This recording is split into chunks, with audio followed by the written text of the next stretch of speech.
Kuna makundi mawili ofisini.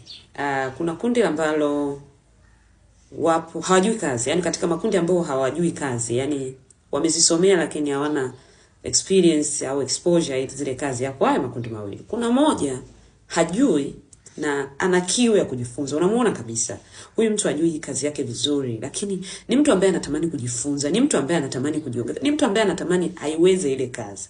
Na hata akifundishwa ni mtu ambaye yuko tayari kujifunza, na unamuona kabisa akifanya jitihada mbalimbali za kutaka kuijua ile kazi. Lakini kuna kundi la pili ambaye haijui kazi, afu anaashumu kama anajua. Yaani hajui ila anajifanya anajua. Na hayupo tayari kujifunza. Anataka bakie na ile hali anayojua yeye wakati hajui. Yaani hajui, hayuko tayari kujua na hayuko tayari kujifunza, na ni mtata hatari. Yaani ni mtata. Na anawachukia wanaojua. Usiwe ile kundi la pili. Yaani usiwe stagnant.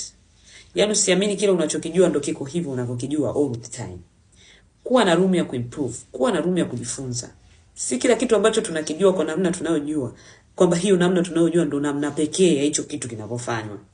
Hebu sikiliza, angalia namna ya kujifunza, angalia namna ya kuimprove. Yaani kutokujua sio dhambi. Yaani kutokujua mimi kila siku nasemaga sio dhambi. Haisemi kwamba Emilia hana akili, ni kwamba sina exposure hilo jambo. Akili ninazo, yani akili ninazo. Sio, unanielewa? Akili ninayo. Yaani mpaka hapa nilipofika akili ninayo.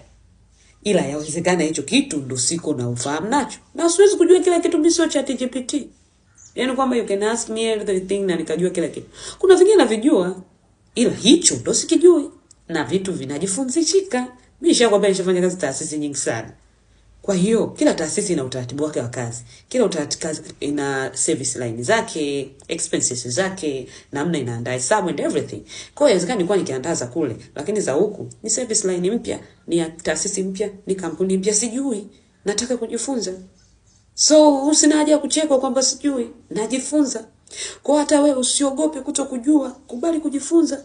Kibaya ni hujui, afu ujifanye unajua, alafu auwe tayari au uko tayari kujifunza. Lakini kutokujua tu my dear, it's okay and kuwa tayari kujifunza na usijisikie hata aibu. Mimi sionage aibu. Kama kitu sijui nielekezeni tu.